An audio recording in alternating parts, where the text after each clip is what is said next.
Muy buenos días, amigos. La noticia, método para mantenernos siempre bien informados. Mejor conocida como Carretera Rumbo Nuevo, un lugar donde ha sido escenario de diferentes accidentes vehiculares. En esta ocasión en una salida de camino que afortunadamente estamos a 15 metros de llegar a un arroyo.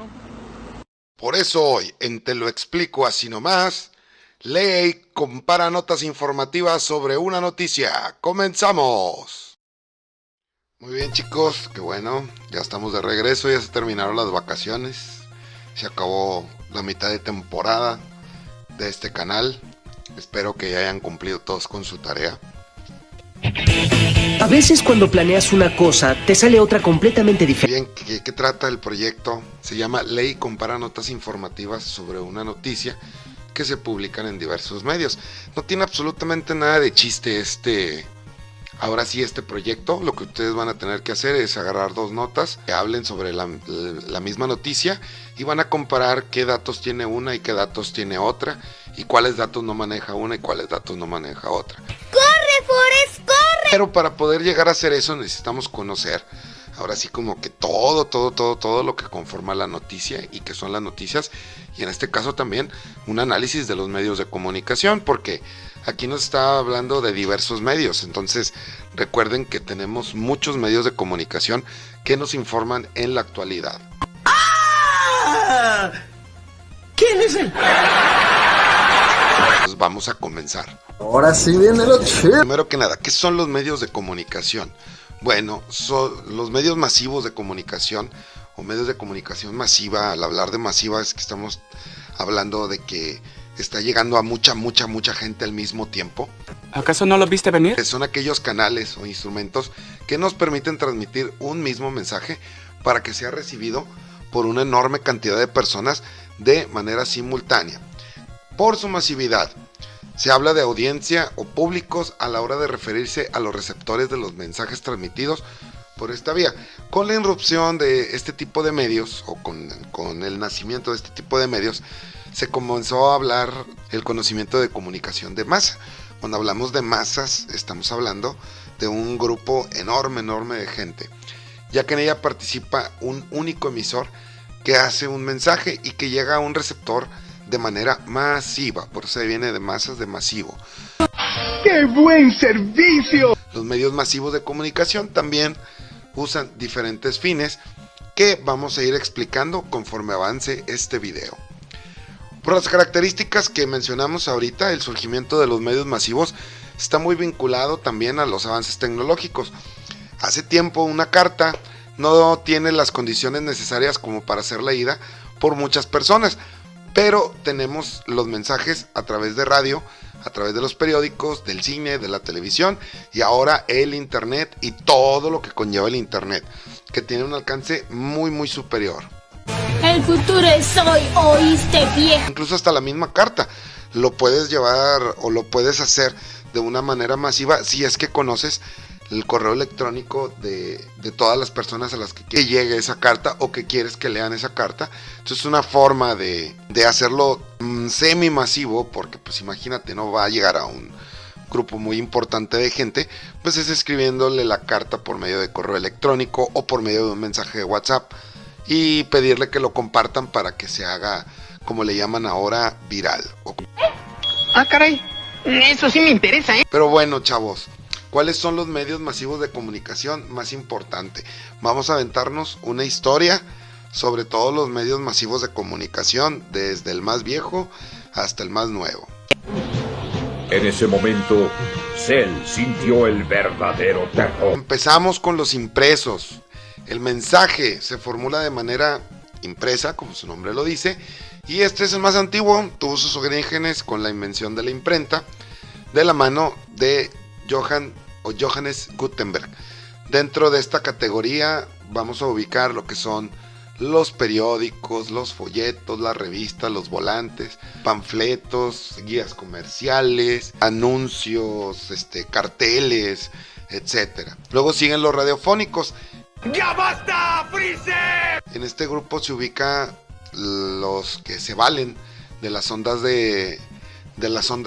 para emitir señales sonoras y pueden ser en AM o en FM, y por este medio se caracteriza por ser muy económico, eficiente, inmediato. Conforme fue avanzando el tiempo, se fueron haciendo los radios más chicos, más pequeños y más portátiles, ¿sí? Entonces eso creo que le ha servido a la radio para todavía seguir siendo una opción como medio de comunicación, porque a pesar de todo lo digital, seguimos nosotros, o muchos de nosotros, todavía seguimos consumiendo radio en la actualidad. Luego, aunque no lo crean, hubo un tiempo que el cine, un medio de comunicación, como es un medio audiovisual, tiene obviamente sus orígenes a finales del siglo XIX y se lo asocia al arte y al entretenimiento. Pero en las primeras décadas del siglo pasado fue un instrumento clave para la difusión de propaganda e información, aunque después estas quedaron desplazadas o la sustituyó cuando se empezó a hacer comercial o cuando la televisión se hizo más comercial y mucha gente accedió a la televisión. La decepción, la traición, amigo. Tomen en cuenta que a principios todavía hasta del siglo pasado, estamos hablando todavía de 1960, hablo de México, las televisiones todavía eran un lujo y no todas las familias tenían acceso a comprar una televisión, y las familias que tenían acceso a comprar una televisión solamente tenían una televisión por casa. Escúchenme, una televisión por casa, no era una televisión para cada uno, no, era una televisión por casa. Y hablando de la televisión, pues hay que mencionar que es un medio audiovisual, surge después del cine, cerca de la década de los 20 del siglo pasado, y en este tipo de medios se emiten todo tipo de información, entretenimiento, publicidad, propaganda, documentales y de todo lo que ya conocemos. Sí, bueno, ¿quién tiene hambre? Luego tenemos por último el internet, se volvió masivo, o a partir de, o popular, o al acceso de todos, a partir de los años 90, aquí en México fue casi a finales de los 90, principios de los 2000, y no dejó de crecer desde entonces. Aquí se pueden emitir mensajes escritos, sonoros, audiovisuales, combinación de todos ellos. Tenemos todos los géneros que vemos en todas las publicaciones, en todos los medios anteriores. Pueden ser medios escritos, pueden ser entretenimiento, pueden ser audiovisuales, de propaganda, de publicidad y muchos más. Ahorita ya tenemos, por ejemplo, este medio por el que estás viendo tú este video. Es una forma de medio masivo de comunicación al que se está llegando no nada más contigo, sino con muchos alumnos de otras partes del estado o de otras partes del país. Es multidireccional y lo que está padre de este medio es que no tiene fronteras, es anónimo y es descentralizado. Cuando queremos decir o mencionamos que no tiene fronteras, estamos mencionando que no estás limitado a cierto rango de transmisión. Vuelvo a poner el ejemplo de este video. Este video se puede compartir cuantas veces se quiera y se puede llegar a los países de habla hispana que quieran, o incluso a países que no hablen español, porque también te da un subtítulo en automático para que puedan ser entendibles los videos o los idiomas en todos los habitantes del mundo. No puedo argumentar nada ante esa lógica. Bien, características de los medios masivos de comunicación. Es un público heterogéneo, quiere decir que los mensajes se transmiten y están diseñados para que toda la audiencia sea de como sea, hombre, mujer, niño, niña, no importa la clase social, no importa la edad, capte ese mensaje y luego lo divulgue. Y son de canales artificiales, estos mensajes llegan a puntos muy diversos.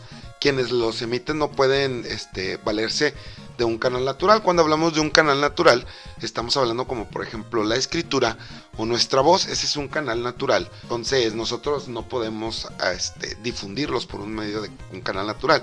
Y por eso se habla que es un mensaje que llega por un canal artificial. Un canal que por los avances tecnológicos es más fácil de difundir. Regularmente son mensajes unidireccionales. Cuando hablamos de medios masivos, viaja en una sola dirección. Recuerda que vimos en clase el esquema básico de la comunicación, en la que yo soy el emisor, el canal es mi voz, el mensaje es lo que quiero que conozcas y tú eres el receptor.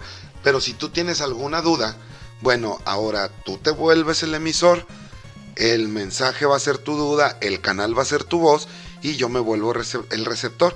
¡Muy bien, premio doble! Eso se le llama que hay una retroalimentación, que ese esquema de comunicación es recíproco, da vueltas, ¿ok? Pero aquí no, aquí es unidireccional. Por mucho que tu papá le grite a la tele, al árbitro, cuando se equivoca, o él ve que se equivoca, o piensa que se equivoca, el árbitro no lo va a escuchar. ¡Fuimos timados! El emisor y el receptor no intercambian roles constantemente como en este esquema que te estoy platicando. No hay una conversación cara a cara o telefónica. Con el internet, el receptor sí puede elaborar mensajes de forma casi automática y se lo hace llegar al medio de comunicación. Falta que te pelen, ¿verdad? Aquí no hacemos esas cosas. Pero el impacto y el alcance nunca va a ser el mismo cuando viene de regreso el mensaje. Tenemos que el emisor es colectivo. Estos mensajes se confeccionan de una forma colectiva, como ya lo vimos. Varias personas intervienen para su formulación, para que sea entendible por todos. Y no hay fronteras ni espaciales ni temporales. Los mensajes van a llegar a diferentes partes del mundo sin importar la distancia, y no es un problema si se recibe en distinta hora o en distinto lugar. Siempre va a ser igual. ¿Cuál es la función de estos medios masivos de comunicación? Así que, veremos qué sucede. Estoy un poco nervioso. Tenemos la función principal, que es para lo que lo utilizamos todos, que es entretener. Los medios de comunicación son un canal donde se difunden contenidos y mensajes vinculados al entretenimiento, como películas, música, serie, telenovelas, y ahora más con las plataformas de streaming como es Netflix, Amazon, Disney Plus, donde tienes una infinidad de entretenimiento ahora sí, para todos los gustos. Otra función es informar. Estos medios masivos son un instrumento clave para que todos los ciudadanos tengamos acceso a la información y noticias que les sirven para la toma de decisiones. Y no nada más estamos hablando de los noticieros en sí. Volviendo a mencionar las plataformas de streaming que están muy de moda ahorita, ahí también tenemos acceso a documentales totalmente didácticos que hablan sobre la naturaleza, la contaminación y otros temas variados, en los que de cierta forma nos podemos nosotros informar. Otro es el formar. Permiten a la audiencia acceder a conocimientos y productos culturales de todo tipo. Hay programas infantiles muy didácticos. Ahorita recuerdo, te voy a poner un corto aquí para que lo veas. Se hace así para que no se afloje mucho, ¿verdad? Sí, es un tubo de papel. Y el palo se mete a un lado, no en medio.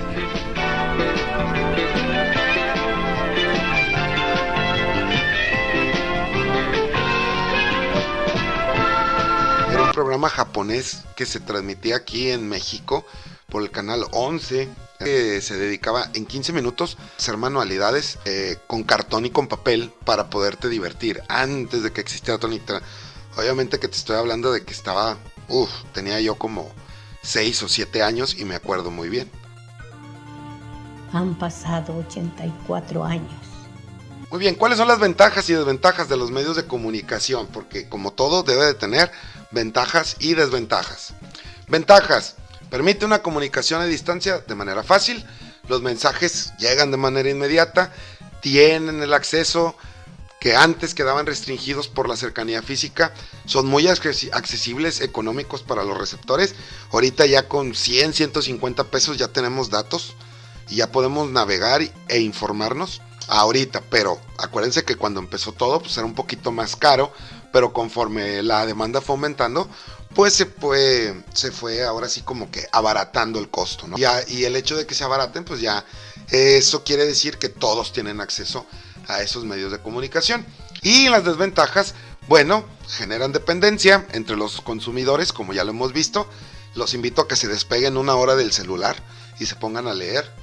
Aquí no hacemos esas cosas. Bien, pueden volverse canales en los que difunden información falsa. Siempre muy importante saber qué estoy viendo y tener esa capacidad para saber que lo que están diciendo es real.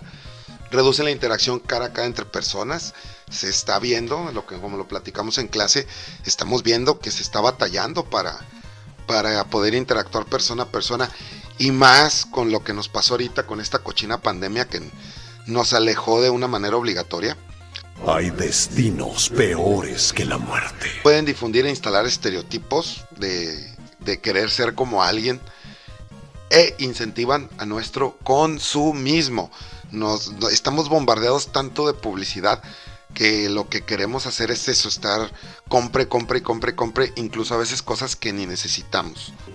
Es un hechizo simple pero inquebrantable. Muy bien, ahora ya vamos a entrar de lleno a lo que es la estructura de la noticia. Se compone básicamente de 3 partes. La entrada, que es donde se preservan los datos relevantes. El cuerpo, que contiene la explicación del cómo se llevaron a cabo los hechos. Y el cierre, que suele presentarse las ideas complementarias.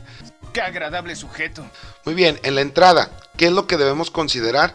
Debemos de considerar las siguientes interrogantes. El qué, que implica los acontecimientos. El quién o quiénes, que son los personajes que aparecen en la noticia. El dónde, lugar donde se han desarrollado los hechos. Y cuándo, la situación del tiempo, si fue esta tarde, esta mañana, ayer en la noche, hoy en la madrugada. Ya en el cuerpo vas a responder las siguientes preguntas. El cómo, vas a describir las circunstancias del hecho. El por qué, explicar la razón de los hechos, las explicaciones y el desarrollo de las ideas. Y por último tenemos el cierre, donde pones las ideas complementarias y la idea final. En otros casos, inicialmente, es decir, antes de la entrada, se considera como una parte del titular esto de la idea complementaria. Pero pues lo vamos a dejar al final para que destaque lo más importante de la noticia. Muy bien, aquí te pongo el diagrama de cómo es que se conoce la noticia, cómo está estructurada la noticia ya escrita o ya narrada, porque ahorita estamos viendo muchas noticias narradas.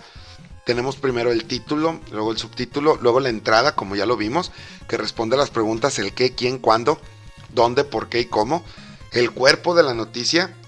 Y los datos van decrecientes. ¿Qué quiere decir? Que vamos de los datos más importantes a los datos menos importantes. Y con eso cerramos nuestra noticia. Por eso se llama pirámide invertida, porque vamos de más a menos. Muy bien, pero características, ¿cuáles son las características de esta noticia? Ya vimos la estructura. Ahora vamos a ver las características.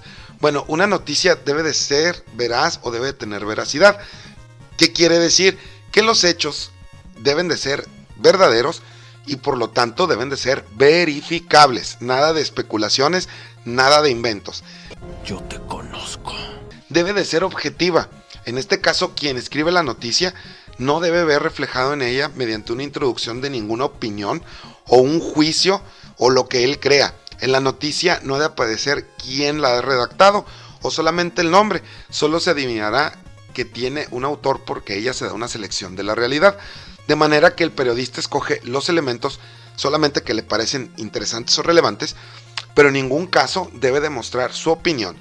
Cuando yo no muestro mi opinión, estoy siendo objetivo, importantísimo. Tienes mi respeto, Stark. Debe de ser clara, los hechos deben ser expuestos de forma ordenada y lógica, debe de ser breve, deben de estar representados brevemente, sin reiteraciones, o sea, sin estar repitiendo y repitiendo, y sin datos irrelevantes. Debe de ser general, hay que acordarnos que la noticia la va a leer desde una persona de 99 hasta una persona que de 7, 8 años que sabe leer. Entonces debe de ser escrita de una manera que sea entendible por todos, debe de ser actual, a menos de que sea un reportaje como lo vamos a ver más adelante. A mí no me interesa qué pasó en la colonia hace 4 semanas, ¿verdad? Pues no, entonces tiene que ser de proximidad, ¿ok? Entre que los sucesos sean o siempre van a provocar interés cuando son cercanos a mi comunidad. ¿Qué es lo que pasa si yo te pongo un choque por alcance donde no hubo lesionados en una calle de un pueblo de Colombia? Pues más decir, pues, ¿qué tiene de extraordinario? Aquí también pasa y muy seguido, ¿no? Entonces eso es a lo que se refiere con la proximidad. Y luego tenemos ahora los 4 tipos de géneros periodísticos. Hay más, pero tenemos ahora sí como que los naturales o los puros y tenemos los híbridos. No, te digo, ni me sorprende. Entonces yo te voy a mencionar los 4 más importantes porque son los que vas a necesitar. al hablar que en estos textos en el periodismo se dividen por su contenido de carácter informativo, interpretativo o híbrido. Híbrido quiere decir que es una fusión, como lo dijo Max, me acuerdo bien, un saludo para Max que de seguro está viendo este video. Es una combinación entre dos, ¿ok? Entre dos géneros. Si hablamos de los géneros informativos, en ellos están la noticia, la entrevista, el reportaje, y en el periodismo de opinión se encuentra el artículo, el editorial, y los que conforman del tipo híbrido, que son la crónica y la columna, o incluso también el reportaje, podemos considerarlo como un estilo híbrido. Para empezar, la noticia, como ya lo vimos, es un género periodístico que se encarga de alimentar al resto. Su objetivo nada más es transmitir todo hecho cotidiano de interés público de manera puramente informativa. No contiene opiniones y el periodista debe relatar tal cual lo que sucedió para que el receptor reflexione sus propias conclusiones. Lo visto ya es demasiado. Luego tenemos la entrevista, otro género o texto periodístico que consiste en una conversación que intercambia preguntas y respuestas entre el periodista, que en este caso es el entrevistador, y la persona que está entrevistando o el entrevistado. En ella se obtienen opiniones, comentarios, juicios y comportamientos. Esta se utiliza también como un recurso de investigación para todos los géneros periodísticos. La importancia de este género recae en cómo se elaboran las preguntas para poder obtener las respuestas que nosotros queremos obtener. Luego tenemos la crónica periodística. Este texto utilizadísimo en el periodismo, sobre todo en el género deportivo o en las noticias deportivas, para relatar un hecho a través de las vivencias y percepciones del periodista. En la crónica, más allá de contar los datos de un hecho, se describe profundamente y narra la atmósfera del evento. Se concentra cómo suceden los hechos y, si se da el caso, se interpreta el por qué pasó. Pero como es una crónica, voy a narrar los sucesos precisamente en eso, en orden cronológico, conforme fueron pasando. Si voy a narrar una crónica de las 10 de la noche a las 6 de la mañana, pues no voy a empezar a narrar a las 5 de la mañana. Increíble. Tenemos el reportaje, que es el más completo de todos estos géneros, porque pueden estar todos los demás incluidos. Puedo incluir una crónica, puedo incluir una noticia y puedo incluir una entrevista en el mismo reportaje. Estos tienen como objetivo ampliar y profundizar en una noticia. Nos sirven como un recurso explicativo de un problema, ahora sí con un argumento para explicar un hecho. Y aquí sí se vale, como no es una noticia, es un reportaje, aquí sí se vale un poquito de dar mi opinión. Aquí no deben de ser objetivas, aquí sí yo puedo dar un poquito mi opinión para ir como que ganchando a ya sea a mi lector o a mi receptor, si es que lo hago en video, para que sepan más o menos de qué es lo que trata. Tienes que investigar, describir, informar y documentar. Además, la clave de este texto es el contraste de las fuentes de información. ¿Por qué el contraste? Porque voy a entrevistar o a preguntar a mucha gente y eso me va a dar un panorama más completo de todo este asunto. It was horrible. Utterly horrible. And fascinating. Muy bien, hasta aquí llegamos, chicos. Espero que ya hayas entregado tu proyecto final. No. De comparar las noticias, como te lo dejé ahí en el Classroom. Te deseo un excelente regreso a clases. Ya sabes los pasos: darle like, suscribirte y luego compartir. Que te la pases de lo mejor, y ya sea la hora que estés viendo este video, buenos días, buenas tardes o buenas noches. Nos vemos hasta el próximo video. Bueno, nos vamos.